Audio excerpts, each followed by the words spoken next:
Did y'all hear what I just said? If you want to make them conscious, if there's a way you can, let me give you an example. We want to make them conscious of black divinity.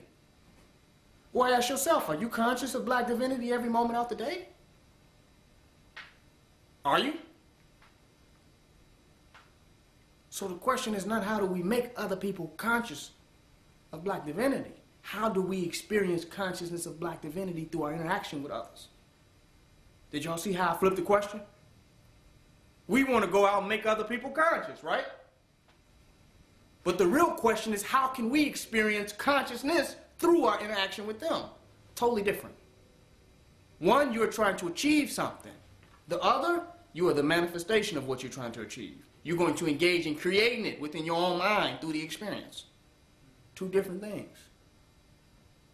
My whole point in saying this is that when we really can see our consciousness, sit it up there right in front of us and look at it and ask ourselves, is that 100% black nationalism and black empowerment?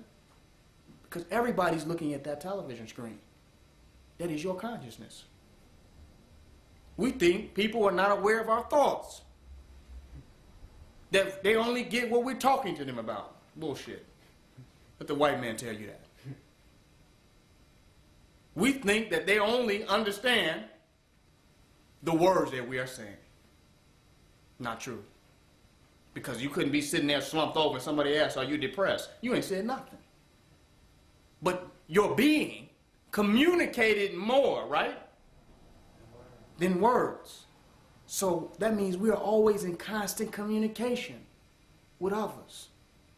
So what are we communicating? Our stream of thoughts that are going through our heads. The next question is, what are our stream of thoughts? Because if we want to produce black nationalism, but our streams of thoughts are other than the constant, solid focus on that, then we are communicating everything else under the auspices of getting them to that point.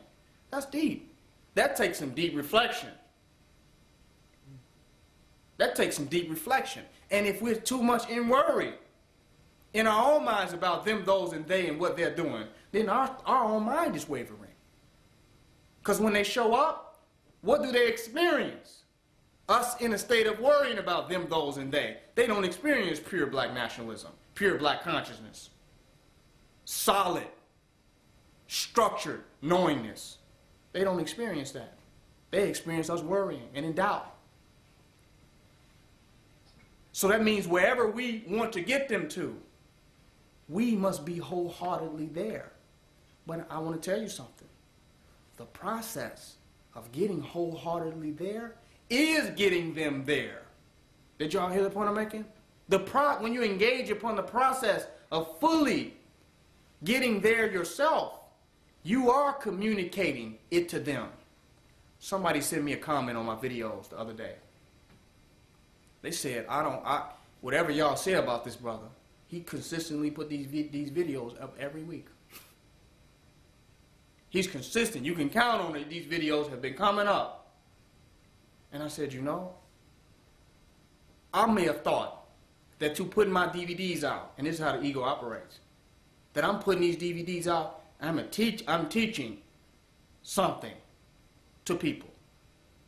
But the internet is my digital mind. It's my consistent thought, digitized. Do you feel the point I'm making? So it's my mind of what I'm constantly thinking being encapsulated within the computer.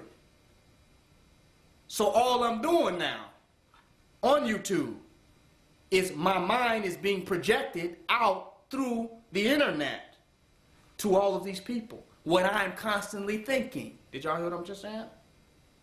So what's powerful about that is not what people are being taught, but what's constantly being thought. Y'all want to hear what I'm saying? It's not what's being taught, because you can be a teacher for 2 years and you can retire. But what you constantly think about, your constant thought builds momentum. It becomes solid as you keep in that meditation. Meditation is creation. You can't even murder somebody properly if it's not premeditated murder.